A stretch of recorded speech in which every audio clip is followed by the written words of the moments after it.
Nektari Gjumas.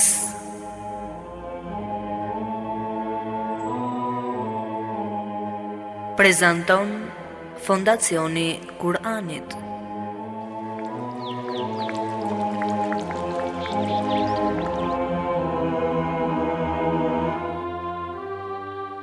Gjumaja, dita më e bukur e javës. Gjumaja, simboli unitetit të muslimanëve. Gjumaja, koha e të shkuarit më pranë Allahut. Gjumaja, lulishte me lule të shumta e të ndryshme, me të cilat zbukurohet shpirti. Eja një çdo të gjuma të shëtisim me kopshtin e mbushur me dije dhe të mbledhim bashkë nektarin e luleve të saj e të kënaqemi me to. Çdo ditë të gjuma jemi me ju nëpërmjet emisionit Nektari Gjumas. Bismillahirrahmanirrahim. Me emrin e Allahut të gjithëmëshirshmit, mëshirëplotit. Përshëndetje të dashur shikues dhe dëgjues të nderuar të radio televizionit online Drita e Kuranit. Falënderimet dhe lavdrimet tona dedikojmë Allahut të madhëruar, atij i cili është një dhe i vetëm. As ka lindur kënd, as nuk është i lindur prej kujt, as kush në gjithësi nuk është i barabartë me Allahun. Paqja, bekimet dhe mëshira e Allahut qoftë mbi mëshirën e botëve, mbi profetin Muhammed, mbi familjen e tij të pastër, mbi shokët e tij të zgjedhur dhe mbi të gjithë pasuesit të rrugës së tij deri ditën e fundit. Paqja, bekimet dhe mëshira e Allahut qoftë mbi të gjithë të dërguarit e tij që qoftë i lavdëruar. Shikues dhe dëgjues të nderuar, ju përshëndes me përshëndetjen e bukur të Islamit, përshëndetjen e banorëve të xhennetit. Selamu aleikum wa rahmatullahi wa barakatuhu. Paqja, begatia dhe mëshira e Allahut qoftë mbi ju. Ju uroj mirëseardhjen në nektari i Gjumas, të cilin sot do ta hapim me vetë ndërgjegjësimi dhe vetë kontrolli i emocioneve. Besimtari orientohet nga motivi kryesor i jetës së tij në besimin tek Allahu i madhëruar dhe mbi këtë bazë bën analizën e gjërave të dobishme apo të dëmshme, të lejuara apo të palejuara, duke zgjedhur të mirën, të bukurën, të dobishmen sipas Islamit. Përpjekja që bën njeriu për arritjen e objektivave përshkohet nga ideja themelore e funksionimit të menduarit, të ekuilibruarit, në aftësinë e personit dhe përfitimeve emocionale të tij. Por pa aftësia për të frenuar emocionet mund të pengojë ose të prish harmoninë e veprimeve. Atëherë, mendja duhet të shërbejë si mbështetje për kontrollin e çdo sjellje apo veprimi, sepse emocionet janë ato që japin kuptim dhe nxitje të gjitha ngjarjeve të tij pra në jetë. Ndodh që emocionet ta tundojnë njeriu për veprime pozitive ose negative. Prandaj, duhet i përkushtojë vëmendje forcimit të vetëdijes së besimit tek Allahu i madhëruar. Vetëm në këtë mënyrë njeriu do të bëhet i aftë për të vlerësuar situatën ku është futur, kontrollin e emocioneve, për të penguar format e agresivitetit apo të shtyrjes së degradimit moral. Vetë ndërgjegjësimi se ku ka përfunduar dhe vetë kontrolli i emocioneve të tij do të bëjë që ai të jetë i motivuar në jetë. Qëllimi kryesor i të menduarit apo arsyetimi logjik nuk është shtypja e emocioneve, por arritja e një kontrolli të plotë mbi to me sjellje e veprime. Motivimi i shëndoshë njeriu në jetë i jep atij mundësi që të realizojë objektivat që i ka dhënë vetës. Dhe motivi i bukur i besimtarëve është siç i përshkruan ky ajet kuranor, ku Allahu i madhëruar thot: Bismillahirrahmanirrahim. Por ata që pendohen, përmirësohen, mbështeten fort tek Allahu dhe besimin e tyre e kanë sinqerisht vetëm për Allahun, do të jenë me besimtarët e vërtet. Allahu do t'u japë shpërblim të madh besimtarëve. Lexojmë në surën Nisa në ajetin 146.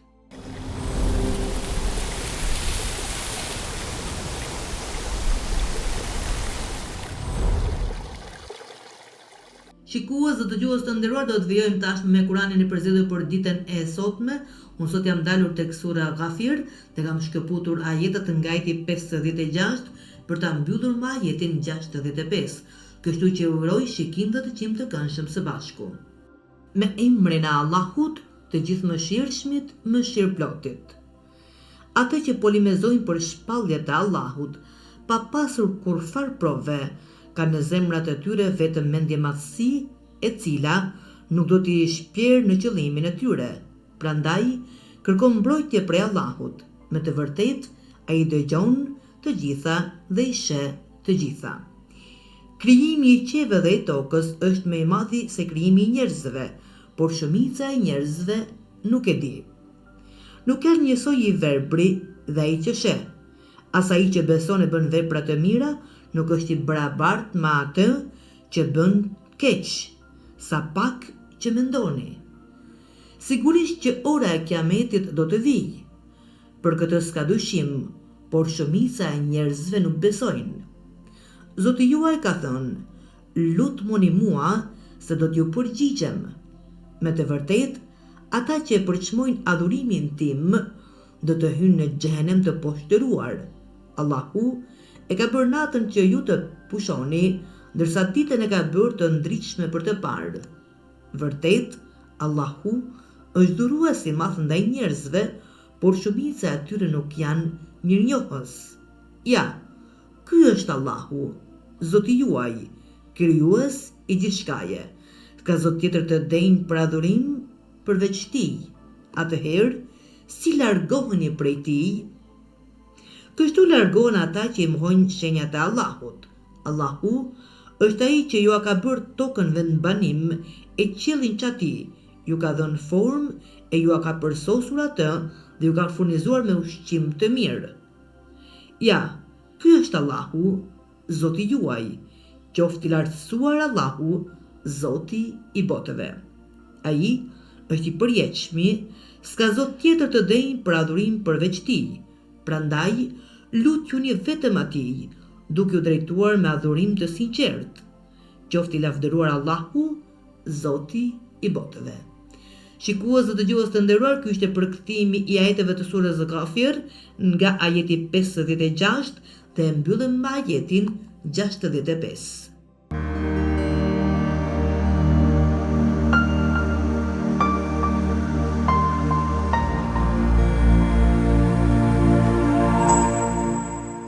Në këto momente, shikues dhe dëgjues të nderuar, kemi mbritur tek tema e ditës së sotme në nektari i xhumas, ku sot do të sjellim temën rrëfimet profetike janë mësime dhe këshilla të vlefshme.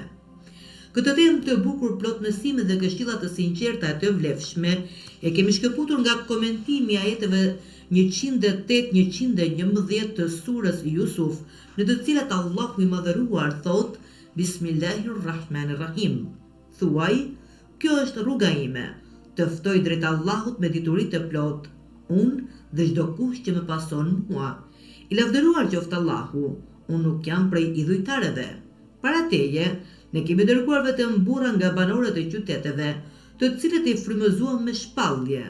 Vallë, a nuk kanë udhëtuar ata në përbot për të parë se si ka qenë fundi i popujve që kanë jetuar para tyre? Padyshim, bota tjetër është më mirë për ata që kanë frikë Allahun. Pra, a nuk kuptoni? Dhe, kur të dërguarit gati e humbën shpresën dhe menduan se do të shpalleshin gënjeshtar, atëherë u arriti ndihma jonë. Ne shpëtojmë atë që duam dhe dënimi ynë nuk zbrapsët nga populli keqbërës. Në tregimet e atyre të dërguarve ka këshilla për ata që janë me mend. Ky Kur'an nuk është tregimi i trilluar, por ai është vërtetuesi atyre librave që janë shpallur para tij, është shpjeguesi çdo gjëje dhe udhërrëfyese mëshirë për njerëzit besimtar. Ishin pikërisht ajetet e surës Jusuf nga ajeti 108 deri tek ajeti 111. Shikues dhe dëgjues të nderuar, sikurse vihet re në ajetin e parë të këtyre ajeteve, profeti Muhammed, paqja dhe bekimet e Allahut qofshin mbi të dhe mbi familjen e tij, merr urdhrat e përcaktimit të rrugës të plan programit që duhet të ndjek. Për këtë, Kurani famëlar thot: Thuaj, kjo është rruga ime, të ftoj drejt Allahut. Më pas ajeti vazhdon dhe thot: me dituri të plot, unë dhe çdo kush që më pason mua. Kjo fjali qartëson që çdo musliman që është i lidhur pas të dërguarit paqja dhe bekimet e Allahut qofshin mbi të dhe mbi familjen e tij, ka të njëjtin rol në thirrjen drejt së vërtetës dhe duhet të thërras të tjerët për në rrugë drejt Allahut të lartësuar nëpërmjet fjalëve dhe veprave. Udhëheqësi duhet të ketë njohuri e dije të mjaftueshme, pasi në të kundërt thirrja e tij nuk është në të drejtën. Për ta përforcuar këtë, Kurani famlar shton e thot: I lavdëruar qoftë Allahu, e unë nuk jam prej idhujtarëve. Kjo konfirmon pastërtinë e krijuesit nga çdo emet. Profeti Muhammed bë thirrje për tek adhurimi i Zotit një, të përsosurit absolut, larg çdo mangësie, i cili nuk ka ortak dhe të ngjashëm me të. Karakteristike e udhëheqësit të drejtë është që të deklarojë qarta dhe haptazi qëllimet dhe planet e tij, që ai dhe ndjekësit e tij të ecin në rrugën e qartë dhe të drejtë dhe të mos i përfshijë dyshimin e qëllimin dhe mënyrën, apo që secili prej tyre të ecë në një trajektore të caktuar. Një nga rrugët më të njohur për udhëheqjet e drejta nga ato të gabuara është udhëheqja e drejtë, karakterizohet nga thëniet e qarta dhe nga qartësia e rrugës, kurse pala tjetër mundohet të mbulojë sjelljet e saj dhe mbështetet në fjalë të paqarta me shumë këndvështrime. Ardha e këtij ajeti, pas ajeteve që kanë lidhje me profetin Jusuf, paqja e Zotit qoftë mbi të, na tregon se rruga e plan programi i profetit Muhammed, paqja dhe bekimet e Allahut qofshin mbi të dhe mbi familjen e tij, nuk ndryshon nga rruga dhe plan programi i profetit Jusuf alayhis salam. Edhe ai ka bërë thirrje në njëshmërinë e Allahut, të vetëm e të pashoq, madje edhe në burg. Rruga e profetëve dhe të dërguarve të Allahut është vetëm një. Popujt ignorant dhe të humbur i kundërshtonin profetet me pretekstin se ishin njerëz sikurse ata. Ata thonin: e përse nuk janë obliguar me leket me këtë mision? Meqense në kohën e ignorancës, pra kohën para Islamit, njerëzit kanë ngritur po të njëjtin kundërshtim ndaj të dërguarit profetit Muhammed, paqja dhe bekimet e Allahut qofshin mbi të dhe mbi familjen e tij dhe thirrjes së tij. Kurani famëlart i përgjigjet edhe një herë dhe thot: para teje, ne kemi dërguar vetëm burra nga banorët e qyteteve. Këta profet janë njësoj si të gjithë njerëzit që jetojnë nëpër qytete dhe fshatra, jetonin në mesin e njerëzve dhe ndjejnë dhimbjet, nevojat dhe problemet e tyre. Përshkrimi në këtë ajet me shprehjen nga banorët e qyteteve, duke pasur parasysh që fjala el-Qariyetu nga ana gjuhësore përfshin qytetin apo një rrethin, ndërsa fjala el-Bedu përdoret për banorët e shkretëtirës, mund të tregojë se profetët e Allahut të lartësuar nuk kanë jetuar në mesin e njerëzve primitiv në shkretëtirë, siç e kanë shpjeguar edhe disa komentues të Kuranit Kerim, sepse banorët primitiv quhen për ignorancë dhe mungesë njohurie, për zemra të ngurta dhe për informacion të pakët rreth jetës dhe kërkesave të saj.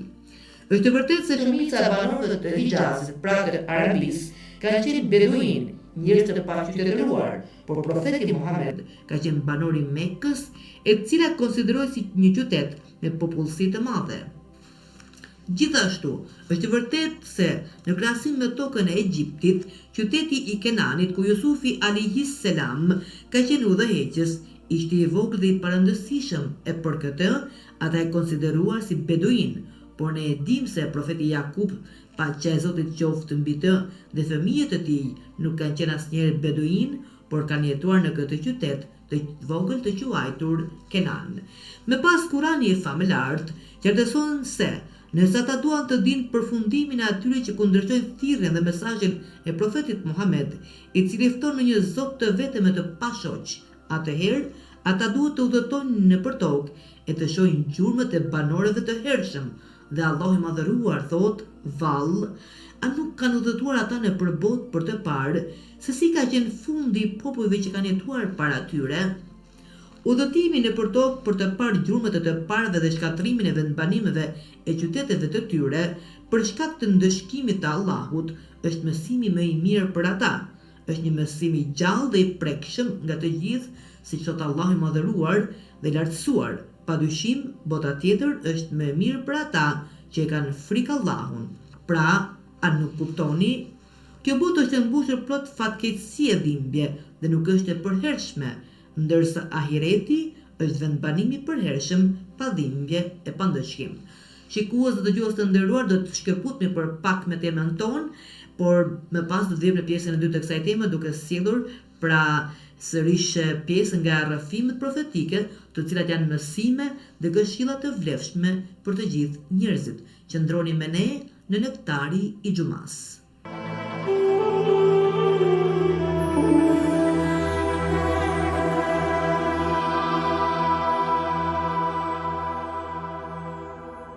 Në këtë pjesë të dytë të temës tonë, ku po flasim pikërisht për rrëfimet profetike, janë mësime dhe këshilla të vlefshme për të gjithë njerëzit, ku jemi mbështetur në ajetet 108 deri tek ajeti 111 të surës Yusuf, kemi ngritur tek ajeti ku Allahu i Madhëruar thot: Bismillahirrahmanirrahim, dhe kur të dërguarit gati e humbën shpresën dhe menduan se do të shpalleshin gënjeshtar, atëherë u arriti ndihma jon.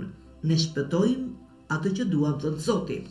Ky ajet tregon për momentin më të vështirë dhe më delikat të jetës së profetëve, paqja e Zotit qoftë mbi ta. Ata janë përballur gjithmonë me rezistencën e ashpër të popullit të tyre zullumçar dhe të udhëheqësve tiranë të kohës, deri aty sa gjendja e tyre arrinte në dëshpërim dhe në humbje të shpresës. E mendonin se ndjekësit e tyre besimtar të pak në numër do t'i përgënjeshtronin ata dhe do t'i linin vetëm në rrugën e tyre drejt së vërtetës. E kur ju vëniq shpresa, ju erdhi triumfi pra nga Allahu i Madhëruar. Në fund të këtij ajeti tregon për përfundimin e kriminalëve dhe thot: dhe dënimi ynë nuk zbrapsët nga populli i keqbërës. Ky është ligji i Allahut të lartësuar për ata që të vendosur në veprat e tyre dhe që ja kanë mbyllur vetes së tyre derën e udhëzimit, sepse pas përmbushjes së argumentit kundër tyre, ata i ka plon dëshkimi hyjnor dhe asnjë forcë nuk mund të ndalojë atë. Por cili është qëllimi i fjalës së Allahut të lartësuar që përmendet në ajet? Dhe menduan se do të shpalleshin gënjeshtar. Për këtë ajet, komentuesit e Kuranit Kerim kanë dhënë disa mendime. E para, shumica e tyre kanë thënë atë që u shpreh edhe më lart, se gjendja e profetëve arrinte deri në atë shkallë, sa që besonin se të gjithë njerëzit do t'i përgënjeshtronin. Madje të përgënjeshtruesit hynte edhe ai grup që u kishte shprehur besimin e tij, por që ishte i paqëndrueshëm në të. 2. Në komentimin e këtij ajeti mendohet se subjekti i fjalës dhannu, menduan, janë besimtarët. Problemet e persekutimet e tyre arrinin deri në atë shkallë sa që të mendonin keq për triumfin që profetët u premtuan, duke hamendësuar se ai nuk do të ndodhte. Ky mendim i gabuar nuk është shumë i huaj për njerëzit që janë të rinj në besim. Dhe pika 3, disa komentues të tjerë kanë bërë një koment tjetër për ajetin dhe sipas tyre, profetët të gjithë kanë qenë njerëz. Kur tronditeshin, ashtu sikurse edhe njerëzit të tjerë, dhe shikonin se të gjitha dyert para tyre ishin të mbyllura dhe në horizont nuk shihej asnjë rrugë dalje. Fatkeqësitë e një pasnjëshmi goditnin ata, klithmat e besimtarëve, durimi të cilëve ishte i sosur, arrinin të veshët të tyre. Në këtë situatë, në mendjet të tyre mund të vinte mendimi se triumfi ishte i largët, ose fitoria e premtuar kishte kushtet e saj, të cilat nuk ishin realizuar ende. Por sapo ata imposhnin këtë lloj mendimesh dhe i largonin nga mendjet e tyre, në zemra ndriçonte rrezja e shpresës. Më pas, atyre u bëhe e qartë përgëzimi i fitores. Argumenti i këtyre komentuesve është ajeti 214 i surës El Bekare, ku thuhet: aq shumë u tronditën, sa që çdo i dërguar dhe ndjekësit e tij thirrën. Kur do të arrijë ndihma e Allahut? Ja, ndihma e Allahut është afër. Ka edhe mendime të tjera për komentimin e ajetit nga komentues të tjerë të Kuranit Kerim. Ajeti i fundit i kësaj surje, pra i surës Yusuf, ka kuptim gjithëpërfshirës për të gjitha kërkimet që kemi përmendur më lart. Dhe ajeti thot, në tregimet e atyre të dërguarve, ka këshilla për ata që janë me mend. Kurani Kerim është një pasqyrë nëpërmjet së cilës mund të shihen faktorët e fitores së të humbjes, e lejuara dhe ndaluara, lumturia dhe skëterra, krenaria dhe përçmimi. Është një përmbledhje e gjërave që kanë vlerë dhe atyre që nuk kanë vlerë. Ai është një pasqyrë për çdo përvojë të shoqërive të mëparshme dhe burrave të mëdhenj. Por njerëzit e mençur dhe vizionar janë të vetmit që mund t'i shohin dhe t'i kuptojnë leksionet e faqes së kësaj pasqyre manitse, sepse ky Kur'an nuk është tregim i trilluar, por ai është vërtetuesi atyre librave që janë shpallur para tij. Këto ajete që ne t'i zbritëm tyje, që ngritën perden e historisë së saktë të popujve të mëparshëm, nuk janë dituri njerëzore që mund të mësohen nga dietarët apo historianët, por librat e mëparshëm qiellor i dëshmojnë, i vërtetojnë dhe i mbështesin. Veç kësaj, në këto ajete vrem se ka çdo gjë që njeriu t'i nevojitet për sigurinë, lumturinë dhe përsosjen e tij, sepse Allahu thotë është shpjegues i çdo gjëje. Pra thot për Kur'anin që është shpjegues i çdo gjëje. Ajetet e Kur'anit Kerim dhe janë udhërrëfyes e mëshirë për njerëzit besimtar. Ky ajet thotë se tregimet e sajuara në mesin e popujve janë veç se legjenda, por askush nuk duhet të hamësoj se jeta e profetit Jusuf alayhis salam apo jeta e profetëve të tjerë të përmendur në Kur'anin famlar janë prej këtij lloji. Rrëfimet profetike emocionuese që kanë mësime të vlefshme janë të vërteta dhe nuk përmbajnë as devijimin më të vogël nga e vërteta objektive. Për këtë shkak, ndikimi i tyre është shumë i madh. E dim se legjendat, sado të këqija dhe emocionuese të jenë, kanë pak ndikim në krahasim me një biografi reale. Kjo për arsye se, e para, kur lexuesi ose dëgjuesi arrin çastet më kulminante emocionuese, pa prit mas në mendjen e tij i vjen mendimi se ato nuk janë gjë tjetër veç se një imagjinat e trillim. Dhe e dyta, këto tregime janë bërë vetë nga dora e njeriut, pasi ai mundohet t'i materializojë mendimet e tij me sjelljen e heroit të tregimit, e prandaj këto nuk janë më shumë se sa mendime. Ndërmjet këtyre tregimeve dhe biografisë reale ekziston një dallim i madh. Tregimi njerëzor nuk mund të jetë më shumë se sa një imagjinat ose mendim i autorit, por historia e vërtetë e njerëzimit është shumë më e frujshme dhe më e dobishme. Shikues dhe dëgjues të nderuar, do ta mbyllim temën tonë me disa lutje drejtuar Allahut të Madhëruar në këtë ditë të bukur xumaje. O Zoti ynë, na dhuro shikim në sy tan, dëgjim në veshët tan dhe dituri në zemrat tona, aq sa të jemi të aftë që të rrethimet të parëve të gjejmë rrugë shpëtimi nga problemet në të cilat jemi zhytur. O Zoti ynë, na jep shikim të mbretën na ndriço rrugën, në mënyrë që të shohim përfundimin e atyre që janë përqarë dhe kanë devijuar e që të mos ecim në të njëjtën rrugë që kanë ecur ata.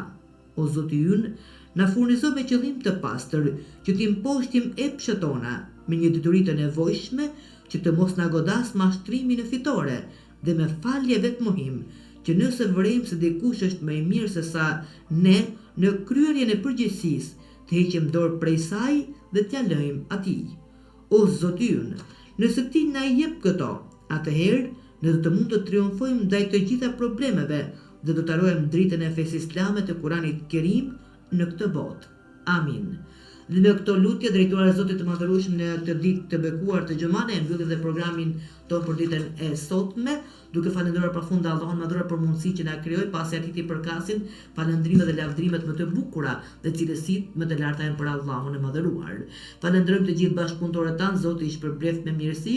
Falenderoj gjithashtu edhe ju që na ndiqni në programin e këtij xumas. Allahu i shpërbleft me mirësi në vetët tuaja dhe në familjet tuaja. Në këtë ditë të xuma, ne lutim Zotit na pranoj lutjet tona, adhurimet tona, namazet tona, punët dhe veprat e mira, na ruaj nga të këqijat dhe inshallah jemi prej atyre që thrasim në të mirë dhe largojmë nga e keqja dhe marrim mësim nga historia e profetëve apo rrëfimet e profetëve që tregohen në Kuranin Kerim, që të mos pësojmë siç kanë pësuar popujt para nesh.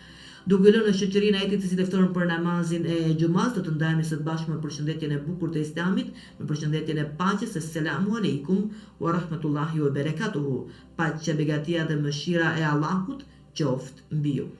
أيها الذين آمنوا إذا نودي للصلاة من يوم الجمعة فاسعوا إلى ذكر الله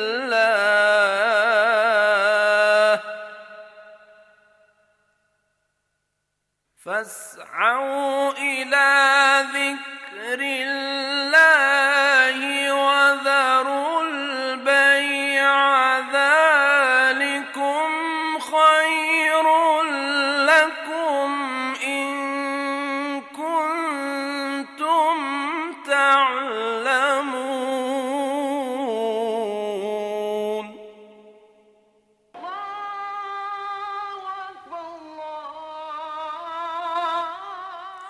O ju që besuat, kur bëhet thirrja për namaz, ditën e xumas, esni shpejt për aty ku përmendet Allahu, dëgjojini hutbën, falni namazin, e lini shitblerjen. Kjo është shumë më e dobishme për ju nëse jeni që e dini. أشهد أن